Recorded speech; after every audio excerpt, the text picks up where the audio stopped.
हम लोगों ने चर्चा प्रारंभ किया था मांग की कीमत लोच पर। इस क्रम में हम लोगों ने ये जाना था कि मांग की लोच क्या है, मांग की लोच किसे कहते हैं और मांग के लोच के प्रमुख प्रकार कौन कौन है। इन सारे बातों पर हम लोगों ने चर्चा किया था।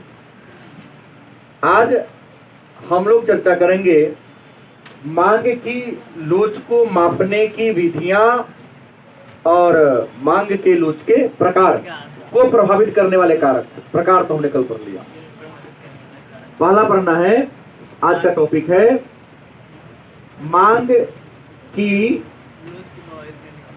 लोच को मापने की विधि। मापने की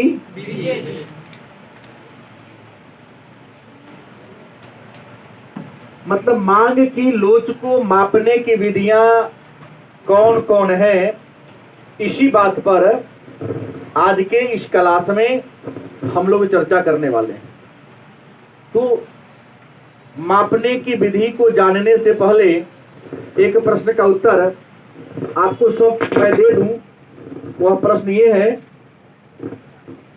कि मांग का लोच क्या है, या मांग का लोच कहते किसे।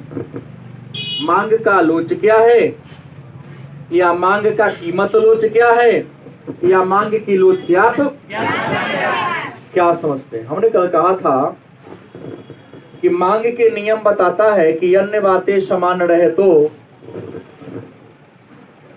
किसी वस्तु के दाम में वृद्धि होने पर, किसी वस्तु के कीमत में वृद्धि होने पर उपभोक्ता उस वस्तु का डिमांड मांग कम कर देता है, और किसी वस्तु के कीमत में कमी आने पर उपभोक्ता उस वस्तु के डिमांड को।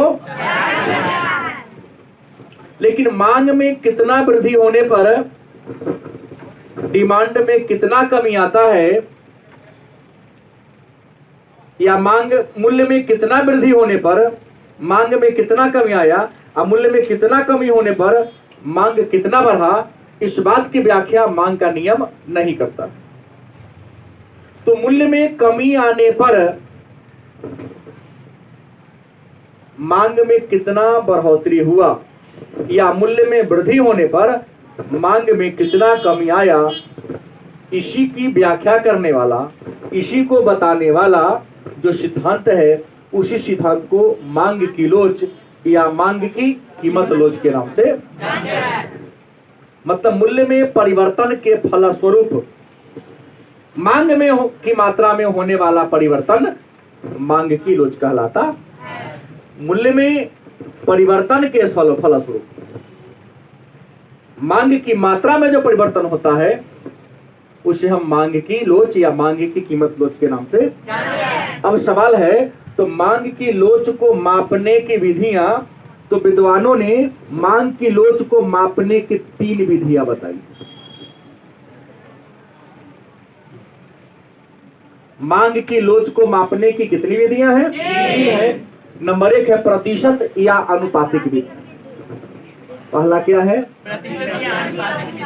प्रतिशत या अनुपातिक विधि कहो या रीति कहो, कोई अंतर। मांग की लोच को मापने की जो पहली विधि है उसका नाम है प्रतिशत या अनुपातिक विधि। दूसरा विधि का नाम है ज्यामितीय विधि या बिंदु रेखीय विधि। दूसरा कौन है? ज्यामितीय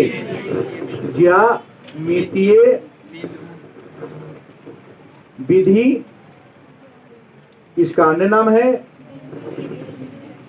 बिंदु रेखीय विधि, और तीसरा है कुल व्यय विधि।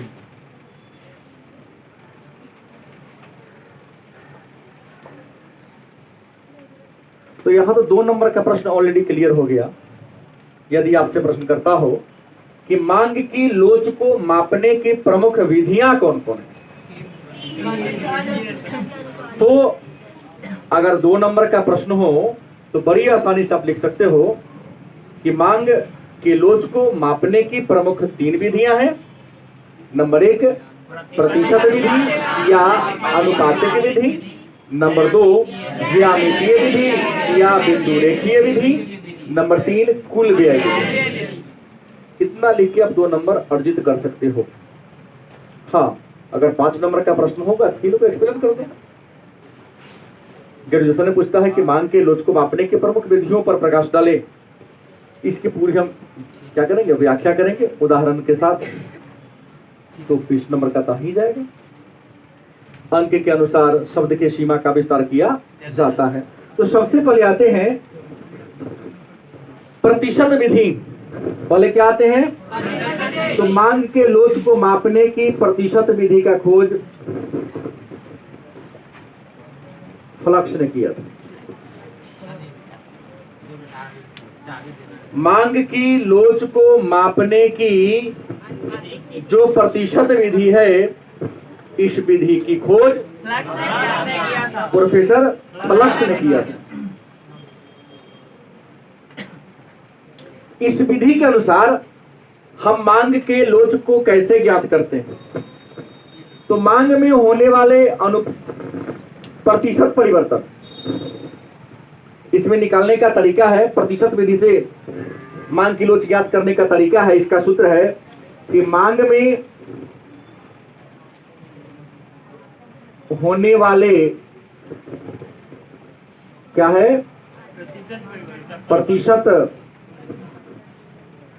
परिवर्तन को कीमत में होने वाले प्रतिशत परिवर्तन से क्या करते हैं, भाग देते हैं।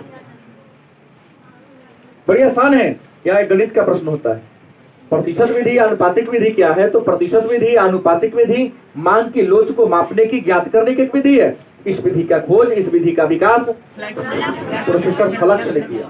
यह विधि कहती है कि मांग में होने वाले प्रतिशत परिवर्तन को कीमत में होने वाले प्रतिशत परिवर्तन से क्या करते हैं, भाग देते हैं और मांग के लोच को ज्ञात कर लेते हैं। कहता है, इसका एक प्रश्न निकाल के दिखा रहा हूं। प्रश्न कहता है कि एक वस्तु की कीमत 15% गिर जाए। कहता है कि वस्तु की कीमत क्या है, कीमत में गिरावट कितना है, कहता है कि एक वस्तु की कीमत में 15% गिरावट हो जाए तो उसकी मांग, तो उसकी मांग 1000 इकाई से बढ़कर कितना हो जा रही है, 1200 हो जा रही है। कितना है, तो मांग की लोच क्या है, तो प्रश्न कहता है मांग की लोच क्या होगी। हमने कहा प्रतिशत विधि जिसका विकास प्रोफेसर फ्लक्स ने किया, ये कहता है कि मांग में होने वाले प्रतिशत परिवर्तन को कीमत में होने वाले प्रतिशत परिवर्तन से क्या करते हैं, और भाग देने पर जो भागफल आ जाएगा वही उसका जवाब होगा, वही उसका आंसर होगा। तो यहाँ एक प्रश्न आपके सामने आ गया कि एक वस्तु की कीमत में गिरावट कितना % होती है, तो उस वस्तु की मांग 1000 इकाई से बढ़कर कितना हो जाता है, 1200 हो जाता है। तो सीधा कहता है, एक चीज तो हमको ऑलरेडी दे दिया है, कीमत में प्रतिशत परिवर्तन दे दिया है, और फॉर्मूला इसका क्या है आपको पता है कि मांग में प्रतिशत परिवर्तन बटा कीमत में प्रतिशत परिवर्तन। गलत कि सही, यहाँ तो दिया गया है कि मांग में प्रतिशत परिवर्तन, फॉर्मूला क्या कहता है, सूत्र आपको हम कल बताए थे, मांगे ना होगा, मांग में प्रतिशत परिवर्तन बटा कीमत में प्रतिशत परिवर्तन। तो मेरा कहना भाई ये तो मुझको पता ही है, क्या दे रहा है, कीमत में गिरावट आ गई, तुमको दे दिया ऑलरेडी, फिक्स कर दिया, तो हमको ही ना निकालना है। गलत कि सही, अब देख लो, ये निकालने का तरीका था मांग में प्रतिशत परिवर्तन। तो सीधा करना है, हमने कल आपको सिखाया था, क्या सिखाया था? दूसरा का मांग माइनस पहले का मांग बटा पहले का मांग। हम यहाँ क्या कर देंगे, 1200 माइनस 1000 बटा 1000। अब बटा यहाँ 15% तो है, तो कहाँ दिमाग लगाने जाए, इसका तुम्हारा ओरिजिनल ही है, नहीं तो यहाँ प्रोसेस करते। तो यहाँ क्या हो जाएगा, 200 बटा 1000 बटा 15%। गलत सही? 2 0 से 2 0 और 2 बचे, कितना हो गया, 1 बटा 5 बटा 15 बटा 100।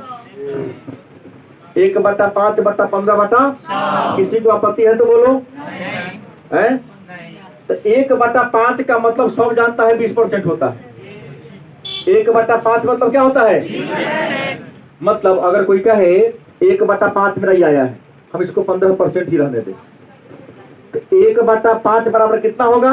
कैसे कहीं कहीं सर केना सिद्ध कर दे 1 बटा 5 बराबर 20 होगा क्या? तो हम लिखते हैं 100 का 1 बटा 5 कितना होगा? तो 1 बटा 5 का तो मतलब होता है कितना? गलती की सही? हाँ, तो हम इसको आगे बढ़ा के 20 बटा 15 लिख देंगे। 20% बटा, तो प्रतिशत से प्रतिशत गेला अब 3 बचे 15 और 4 बचे 20, मतलब यहाँ गया 4 बटा कितना आया? 4 बटा कितना आया?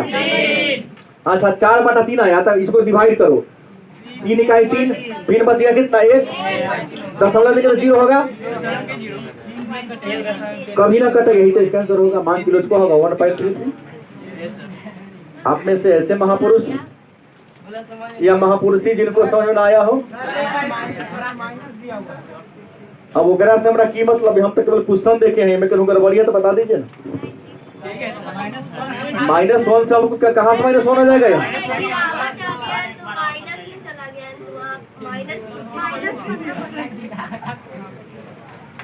सर कीमत में जो गिरावट हुआ है उसको नेगेटिव में लिया है ना, तो वहाँ पे -50। अच्छा ये बताइए नेगेटिव काहे लेंगे? सर रेट तो शो कर दिया कि गिरावट और लिखिए दिया, हमको मतलब ये निकालना है, हैं? तो सीधा कुछ नहीं करो, मान लो तो दे दो यहाँ -1 सर, संतुष्ट हो गए ना? यही ना अपना कहना चाह रहे हैं, ये तो हो गया। अब बाद में, अब इसके लिए क्या होगा, गणित का एक्स्ट्रा क्लास करना पड़ेगा ना, एक ही प्रश्न लटवा के छोड़ दीजिएगा हमको आप लोग। तो गिरावट को शो कर ही रहा ऑलरेडी, अब कह रहा है तो उसको करना पड़ेगा ना। हो गया सही आंसर 1.33 होगा, नहीं। अब है दूसरा कौन है? ज्यामितीय रीति। दूसरा कौन विधि है? ज्यामितीय रीति या बिंदु रेखीय रीति या बिंदु रेखीय विधि। तो इसका खोज किया था, विकास किया था प्रोफेसर नहीं मार्शल, और इसका भी किया था प्रोफेसर मार्शल। दो बात आया, एक नंबर का 3 प्रश्न आया, हालांकि 4 हम सिद्ध कर सकता हूँ, 4 प्रश्न यहाँ पर आ गया। मान की लोच को मापने की कितनी विधि है? एक सवाल ये हो गया। प्रतिशत विधि का विकास किसने किया? ज्यामितीय विधि का, कुल व्यय विधि का, और एक नंबरी में कई बार पूछा गया प्रश्न है कि मांग के लोच का सूत्र लिखें।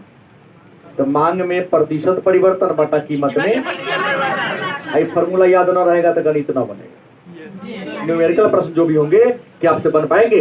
कभी नहीं बन पाएंगे। आपको याद रखना पड़ेगा इसका डिफिनेशन क्या, फॉर्मूला क्या है, सूत्र क्या है। तो मांग में प्रतिशत परिवर्तन बटा कीमत में। अब है क्या, तो बिंदु रेखीय विधि या ज्यामितीय विधि क्या है? तो कहता है कि ज्यामितीय विधि में मांग की लोच ज्ञात करने के लिए, ज्यामितीय रीति में या ज्यामितीय विधि में मांग का लोच ज्ञात करने के लिए हम एक स्पर्श रेखा खींच देते हैं। क्या करते हैं? स्पर्श रेखा खींचते हैं। मतलब कहता है कि ज्यामितीय रीति में मांग की लोच ज्ञात करने के लिए हम क्या करते हैं, स्पर्श रेखा खींचते हैं। कौन रेखा खींचते हैं? स्पर्श रेखा। मतलब एक रेखा हो गया। कौन रेखा हो गया? अब मांग की लोच कहता है कि मान लिया कि 10 हमारा संतुष्टि का बिंदु ये है, तो ये दोनों को जहां से मिला देगी, इसी रेखा को सटाकर ऐसा खींच देंगे। स्पर्श रेखा, डीडी रेखा ये होगी।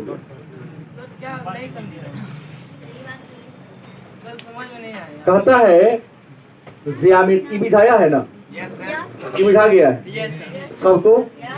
ये कहता है ज्यामितीय विधि या बिंदु रेखीय विधि मांग की लोच ज्ञात करने की एक विधि है, जिस विधि का खोज प्रोफेसर मार्शल ने किया।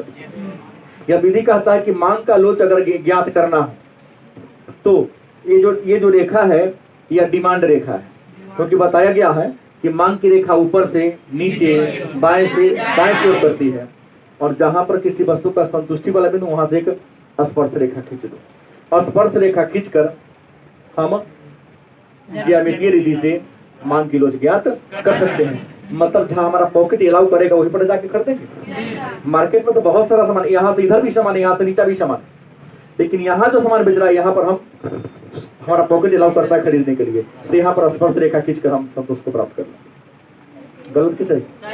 मतलब जहां पर हमारा पॉकेट अलाउ करता हो, जहां वस्तु की लोच हमारे आय के क्या हो बराबर हो जाता, वहां पर खींच लेंगे और कर लेंगे। यही ना लोच की रेखा है, स्पर्श रेखा। ये लोच माने झुकाओ, कल हरदी ना पड़ेगा। हमने कहा था कुछ भी हो जाए, ब्याह करने जाना होगा 4 बजे सांझ के बाद, 4 से 5 बजे क्लास करके जाना, तब इकोनॉमिक्स बुझाएगा। कितना इमरजेंसी हो छोड़ दो उसकी इमरजेंसी को। हाँ, ये लगे कि क्लास से ज्यादा जरूरी चीज है वो, तब क्लास छोड़ सकते हो। और क्लास से ज्यादा जरूरी चीज होता है मालूम है? हेल्थ। पढ़ाई से ज्यादा हेल्थ होता है। तुम तो स्वस्थ हो, तुमको कोई बहाना नहीं। 17 जनवरी को बैच शुरू हुआ तब से लेकर अब तक कोई ना कोई बहाना आपको आ जाता है। जबकि आप जितने यहाँ बैठे हैं सबसे ज्यादा इम्पोर्टेंट पर्सन मैं हूँ। हम सारे बहाने को टालते चलते, कहाँ पर कोई रिश्तेदार हमको घर से निकाल देता है। जाते हैं तो और बेसी सामान करता है, इसके पास टाइम कम है, कमाने वाला है, हर दिन जाके रिश्तों कम करेगा। गलत कि सही? बार बार क्लास में प्रोजेक्ट होता हूँ।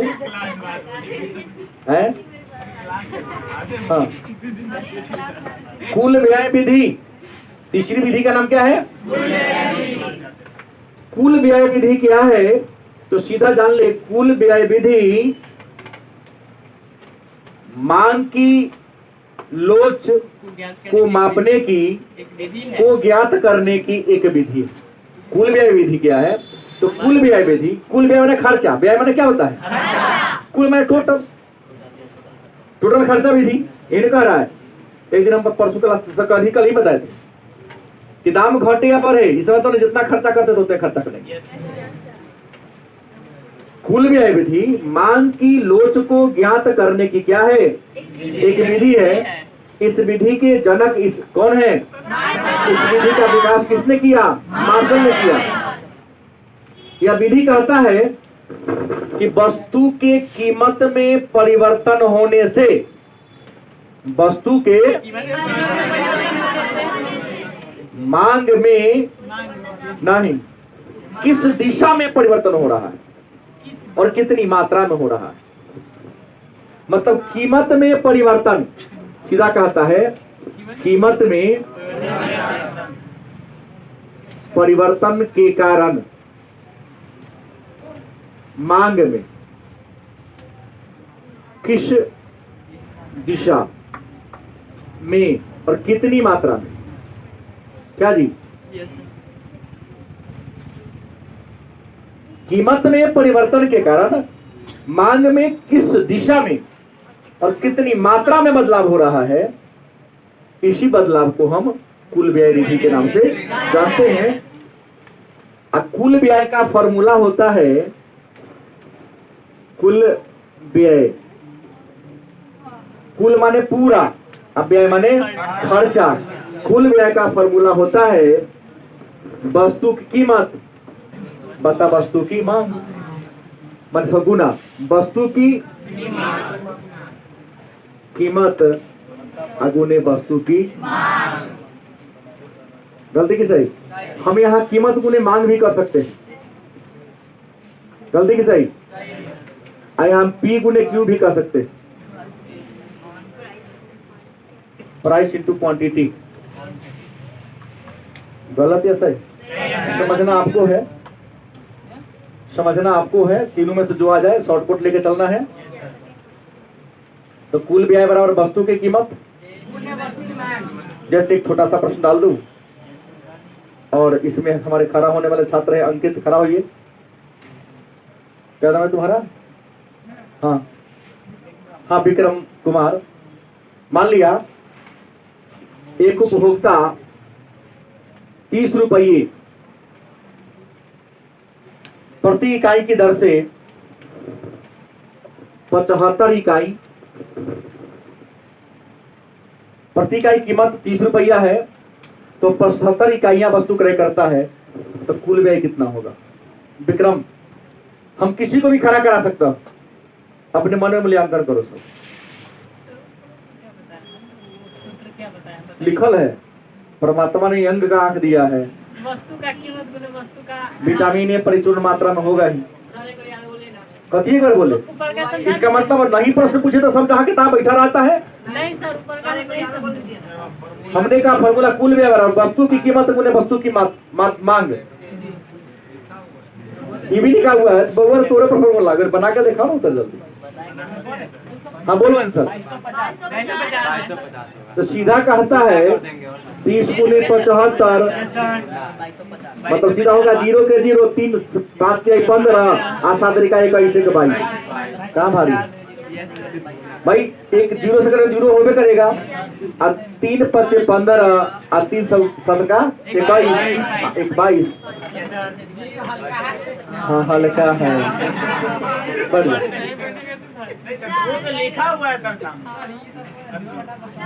हाँ सर, दूसरे वाला का फॉर्मूला नहीं है। यहाँ चित्र से बनाना है, बिंदु रेखी से फॉर्मूला नहीं। यह चित्र क्या ऐसे ही करके आपको बनाना पड़ेगा। तो इसी खाली के दर्शा देना। वहाँ अंक देगा, वो अंक देगा इतना परसेंट पे इतना चुका है, अंक दे देगा आपको। स्केल से खींचना होगा। अब है ये जो कुल व्यय रीति के द्वारा, ये जो आपका कुल व्यय रीति है, इसे मांग के लोच निकालना है तो इसकी 3 श्रेणियां। कुल व्यय रीति से मांग के लोच ज्ञात करने की कितनी श्रेणियां हैं? 3 श्रेणियां हैं। कुल व्यय विधि से मांग की लोच ज्ञात करने की कितनी श्रेणियां हैं? 3 श्रेणियां हैं। पहला है इकाई के बराबर मांग की लोच। पहला क्या है? इकाई के बराबर मांग की लोच। दूसरा है इकाई से अधिक। गलती की सही? दूसरा क्या है? इकाई से अधिक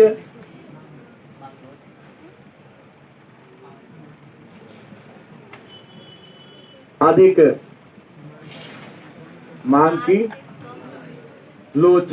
और चौथा क्या है? इकाई से कम मांग की। मतलब कुल व्यय रीति से यदि मांग की लोच को निकालना हो, मांग की लोच को ज्ञात करना हो, तो कितने श्रेणियां हैं? इकाई के बराबर। सीधा कहता जितना दाम घटा उतना ही दाम बढ़ा। मतलब कीमत में परिवर्तन अगर 15% तो क्वांटिटी में गिरावट भी 15%। सेम काटेंगे तो आंसर कितना आएगा? 1 आएगा। क्या कहा? इकाई के बराबर। जिस अनुपात में कीमत बढ़ता है, यदि उसी अनुपात में मांग बढ़े, घटे क्यों भाई? मांग के मुझे कहता है, मांग के नियम भी यहाँ जोड़ के चलेंगे तब सही होगा। जिस अनुपात में कीमत घटे उसी अनुपात में मांग बढ़े, और जिस अनुपात में कीमत बढ़े उस अनुपात में मांग घटे। समान प्राइस इंक्रीज किया 50%, क्वांटिटी डिक्रीज होगा गिरावट आएगी 15%। क्या है इतना गलत कि सही? दूसरा कहता है इकाई से अधिक, क्या कहता है? इकाई से अधिक मतलब इसका आंसर हमेशा 1 से ज्यादा आएगा। 1.1, 1.2, 1.01 कुछ भी आएगा। मतलब जिस अनुपात में कीमत में कमी आ रही है उससे ज्यादा अनुपात में मांग बढ़ रहा है। तो सीधा है, कह ही रहा है वही बात। परमात्मा दिमाग दिए हैं सबको, सोचने के लिए मजबूर कर रहा है। इकाई से अधिक क्या कहता है कि जिस अनुपात में कीमत बढ़े उससे ज्यादा अनुपात में मांग घटे। कीमत बढ़ेगा तो मांग घटेगा, और जिस अनुपात में कीमत गिरे या कम हो उससे ज्यादा अनुपात में मांग बढ़े तो क्या होगा? इकाई से अधिक हो जाएगी। गलती कि सही? एक उल्टा ही इकाई से कम। इसका उत्तर हमेशा 0 पॉइंट में आएगा। 1 से कम है उसका उत्तर आएगा। इसका उत्तर जब भी आएगा तो क्या आएगा? 1 से ज्यादा और 1 से क्या होगा? तो प्रश्न पूछ देगा और कहेगा आप बताइए कि इकाई के बराबर मांग की लोच है, इकाई से अधिक है या इकाई से कम। सबको सोचना है। अगर एक उत्तर आए तो 1 से ज्यादा है तो 1 से कम आए तो। उम्मीद है इन सारे चीजों को हमारे सारे बच्चे शायद अगर हमारे काबिलियत में कमी होगी तो समझ में नहीं आया होगा। अगर इतना पर ना आया तो आपकी काबिलियत में कमी है कहीं ना कहीं। बात दोनों है। इकाई से जो अधिक मिला हुआ है उसमें कहते बढ़ भी जाते और कम भी जाते हैं। हाँ, तो कम या अधिक ये दोनों दो जगह बांट दिया है। फिर 1 से ज्यादा और 1 से कम दोनों। हाँ हाँ। अब आइए थोड़ा सा अगला टॉपिक पर चर्चा करें। चैप्टर नंबर 5 ही है, हड़बड़ाना नहीं है। और चैप्टर का नाम है, इसका टॉपिक का नाम है मांग की लोच को प्रभावित करने वाले घटक। ध्यान देंगे, लास्ट टॉपिक है मांग की, किताब का लास्ट नहीं, चैप्टर का लास्ट। मांग की लोच को प्रभावित करने वाले घटक या तत्व। तो मांग की लोच को प्रभावित करने वाले कई घटक हैं, जिसमें पहला हमने चर्चा किया था। जो पहला है वो है वस्तु की प्रकृति। पहला क्या होगा?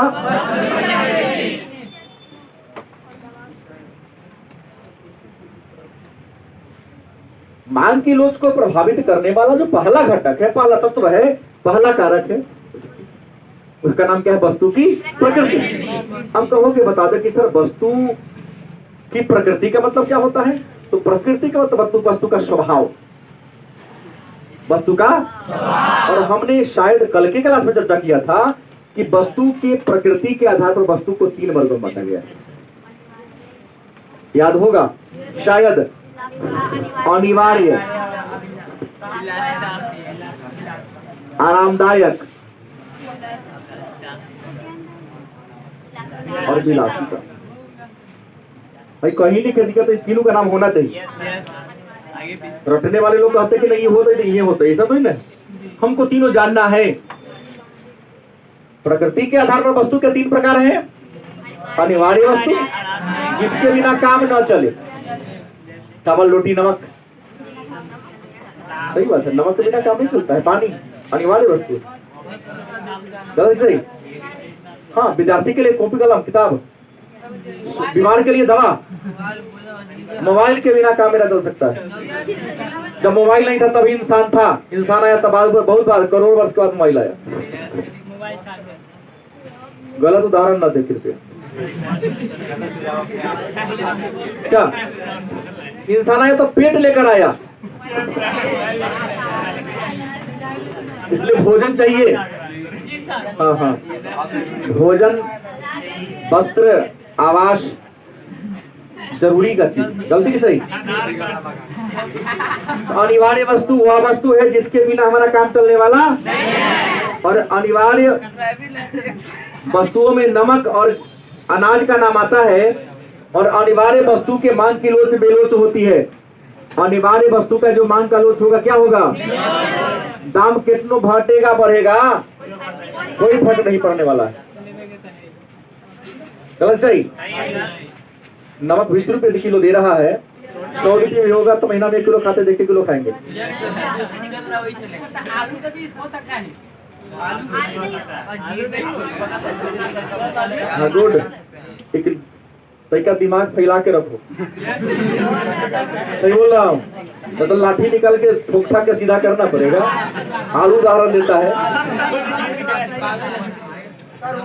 सस्ता आलू आता है, अपने खेत में आता है, जैसे गोभी हो जाएगा 20 रुपया में 5 किलो, तो चलो खाली भुजिए खाओ आलू को, आलू छोड़ो। कई लोग आलू नहीं खाते हैं, तू खाते हो? तू सब आलू खाता है।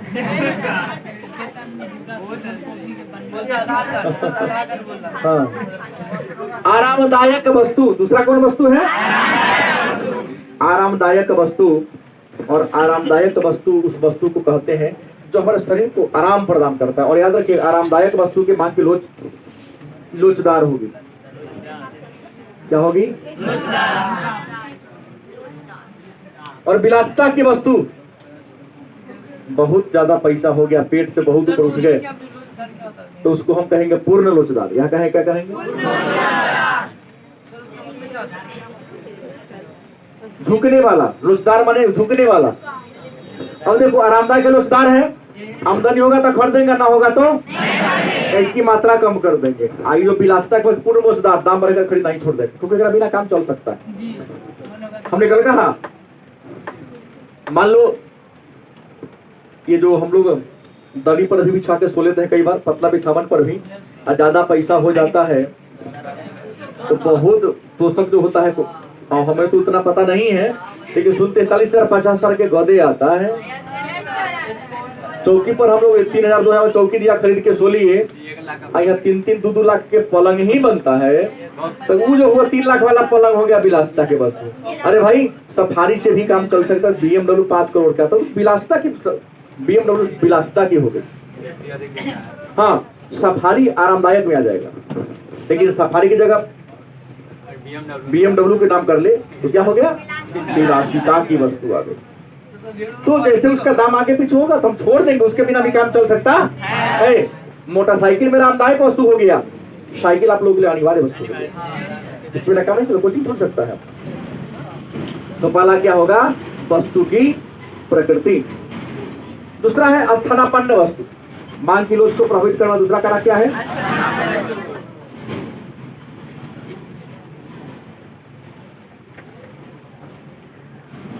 अस्थानापन्न वस्तु की उपलब्धता। शायद हमने पिछले क्लास में कहा था कि अस्थानापन्न वस्तु उस वस्तु को कहते हैं जिसके प्रयोग एक दूसरे वस्तु के बदले में किया जाता है। जिस वस्तु का प्रयोग एक दूसरी वस्तु के बदले में किया जाता है उसे हम अस्थानापन्न वस्तु के नाम से।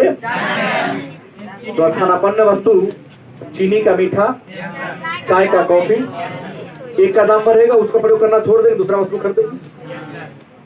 एक का कीमत बढ़ेगा, उस वस्तु का प्रयोग करना छोड़ेंगे, और दूसरा वस्तु का प्रयोग करना क्या कर देंगे? शुरू कर देंगे। कुछ बच्चे हमारे सत्यनारायण भगवान की कथा की तरह कथा सुन रहे हैं, पीछे से पीछे बैठ कर नींद भी खींचते रहते। चलिए जगिए, हम पर दया कीजिए थोड़ा सा आप लोग। तीसरा है वस्तु का वैकल्पिक प्रयोग। वस्तु का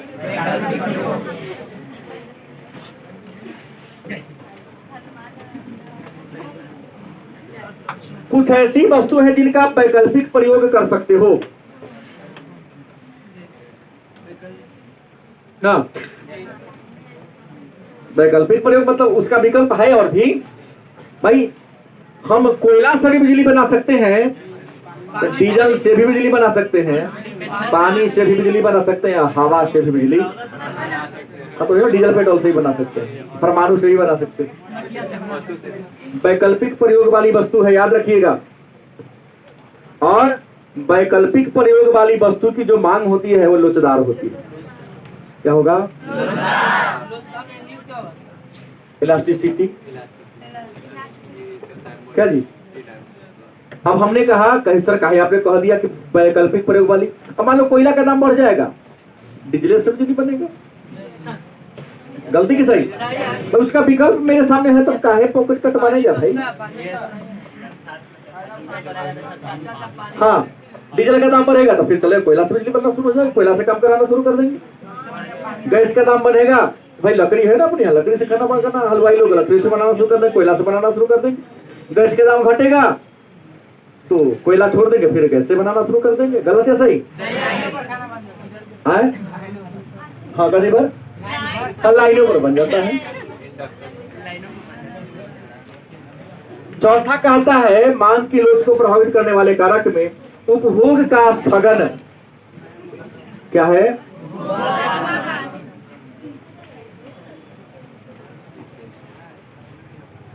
उपभोग का मतलब होता है प्रयोग। उपभोग का मतलब क्या होता है? उपभोग का मतलब, अब अमन हमारे बताएंगे, खड़ा होइए। उपभोक्ता किसे कहते हैं?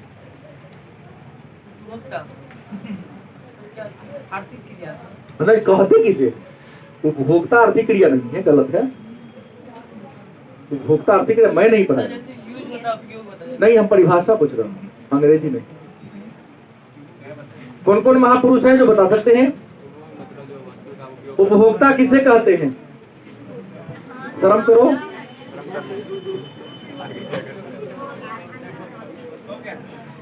बैठ जाइए, सारे बेशरम हैं, धरती पर खाने के लिए आ गए हैं। अरे भाई परिभाषा डेफिनेशन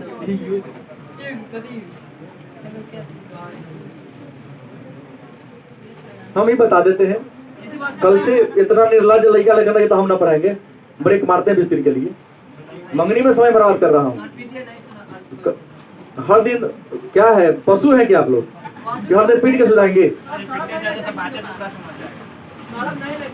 उपभोक्ता कहते हैं जो किसी वस्तु का प्रयोग करके वस्तु की उपयोगिता को नष्ट कर देता है।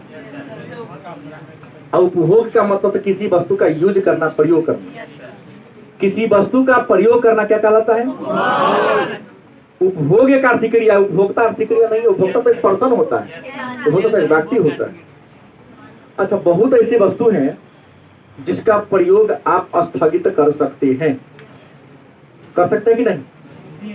तो जिस वस्तु के प्रयोग को कुछ घंटों के लिए, कुछ महीनों के लिए स्थगित किया जा सके, उसका मांग लोचदार होता है।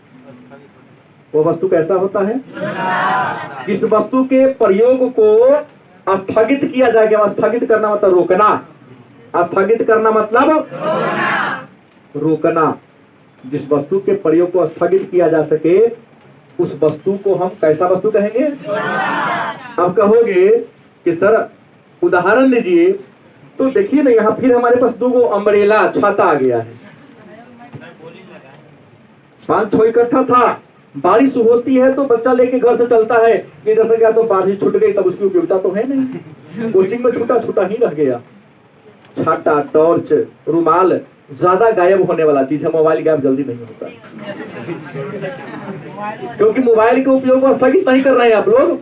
जब भी मौका मिलता है किताब को लतिया के फेंक दिया, फ्री फायर चलाना शुरू कर दिए। यही हो ही रहा है। प्रतिभा में गिरावट आने के पीछे यही कारण है। आर्यभट्ट की भूमि पर, बराह बिहीर की भूमि पर, राजेंद्र प्रसाद, वीर कुंवर सिंह जैसे विद्वाने की भूमि पर, चरक धनवंतरी जैसे इस बिहार की मिट्टी में पैदा होने वाले ऐसे ऐसे नाकामयाब नौजवान। मैं सही नहीं बोल रहा? बड़े इतने महापुरुषों का उदाहरण नाकाम है ये है। अरे भोग का परिभाषा किसी को नहीं आ रहा। 5 को हाथ उठा। हमने कहा था यूज, हमने अंग्रेजी थोड़ी ना पूछा, अंग्रेजी तो हमें भी आती है भाई। नहीं बोलता इसके बाद थोड़ी ना कि नहीं मुझे आती, इतना कमजोर नहीं। प्रश्न ये है स्थगित करना मतलब रोकना, कुछ ऐसे जैसे ऊनी कपड़ा का गर्मी में उपयोग रोक सकते हैं। सूर्य के प्रकाश में टॉर्च का या बॉल का कोई उपयोग स्थगित कर सकते, स्विच ऑफ कर दो। बिना फैन के काम नहीं चल रहा है आप लोगों का। 1 महीना के बाद सर छोड़ दीजिए, काम चलेगा। अब छठ के बाद कोई जरूरत नहीं है, बिना फैन के ही काम चलेगा। तो जिस वस्तु के प्रयोग को कुछ महीनों, कुछ घंटों, कुछ दिनों के लिए रोका जा सके, उसका उपभोग का स्थगन करना, और जिस वस्तु के उपयोग को रोका जा सकता है उसको कहते हैं लोचदार। नहीं, ठंडी आता है, 2-4 दिन खूब ठंडी बढ़ता है, पिताजी को प्रेशर, पिताजी एक स्वेटर खरीद दिए। अच्छा रुक ना, 2 दिन के बाद, 2 दिन के बाद रौद आया, तब फिर रात में भूल गए, दिन हो गए भूल गए, पिताजी भूल गए, रौद अगले छोड़ दो ना, साल अगले साल नया लगले 2 खरीद दे, वो भूल गए। क्योंकि अब थोड़ा दिन तो ठंडी पड़बे करेगा। ग्रामीण कहावत है, गेल माँ के दिन 29 बाकी। अब 29 दिन सहलो। आप अपना एक्सपीरियंस ले लो। अपना एक्सपीरियंस बताएं। नहीं, व्यय की राशि 5वां टॉपिक लेके चले क्या? व्यय की राशि। व्यय माने खर्चा, राशि माने रुपया। अच्छा एक बात है, हम लोग जितना कमाते हैं उसमें कुछ बातें कॉमन है। कुछ ऐसी वस्तु है जिस पर खर्चा ज्यादा होता है और कुछ ऐसी वस्तु है जिस पर खर्चा कम होता है। तो जिन वस्तु पर आय का ज्यादा भाग खर्च होता है, मतलब सीधा कहता है जिस वस्तु पर आय का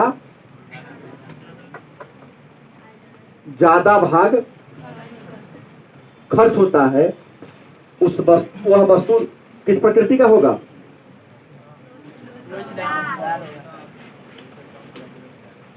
जो वस्तु या कुछ ऐसी वस्तु है जिस पर हम अपनी आमदनी का ज्यादा भाग खर्च करते हैं, भोजन पर। गलती किस है? क्या चावल वस्तु नहीं है? क्या चीनी वस्तु नहीं है? तेल वस्तु नहीं है? वो तो वस्तु है। हम यहाँ क्या कर समझाएंगे उसको? हम वस्तु ये करके ना समझाएंगे। मतलब कहता कि जिस वस्तु पर आय का बहुत ज्यादा, हर इंसान अपने आमदनी का कम से कम 40 से 60% रुपया भोजने पर खर्चा करता है। चावल दाल बहुत प्रकार के खाने की सामग्री है भाई, थोड़ी नहीं कि भात रोटी खा के जिंदा रह लेते हैं। फ्रूट्स वगैरह जितना हो सब वैसा होगा, क्योंकि अभी तो प्रतिदिन एप्पल चलता होगा सबके घर में ना। लेकिन आज से 4 महीना पहले 300 रुपए किलो सेब था। आने वाला है दुर्गा पूजा। त्योहारों में लोग नहीं खाया, सही बोल रहा हूँ। 300 रुपये किलो बिका है इस साल।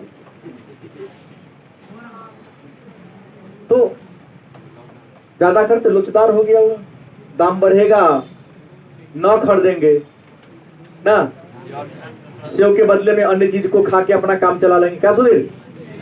और दाम घटेगा, हाँ दिन भर में 4 गो सेव खाएंगे। हाँ, क्योंकि महंगा अच्छा नहीं होता है। 2 मिनट। जिस वस्तु पर आज इस पर ज्यादा, आज इस पर कम खर्चा होता है, क्या होगा? बेलोच होता है। अपने आमदनी का बहुत कम हिस्सा अपने स्वास्थ्य पर और शिक्षा पर खर्च करते हैं, तो बेलोच होगा। जो तोड़ नहीं सकते, इतना देना है तो देना है, न तो काम जरूरत पढ़ाना छोड़ना पड़ेगा। भाई हमारे यहाँ पर तो, हमारे तो ठीक है एकदम बेलोच है, इतना देना ही पड़ेगा। अलग है कि थोड़ा ये पर्सन आपका कमजोर है तो 2 बार में देंगे, नहीं तो देना तो पड़ेगा। ये बेलोच हो गया। डॉक्टर ने कहा इतना फी है भाई, उसे इलाज कराना है तो आपको उसका फी जमा करना, क्योंकि वहां लोच करोगे तो स्वास्थ्य गड़बड़ाएगा, यहाँ पर करोगे तो ब्रेन जाएगा। इसके बाद कीमत का, आय का स्तर और भी कई कारक है। 6 में आय का स्तर, 7 में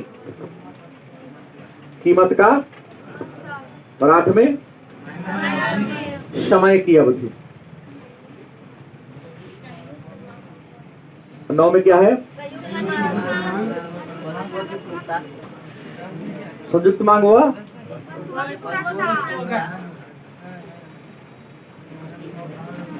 वस्तुओं की पूरकता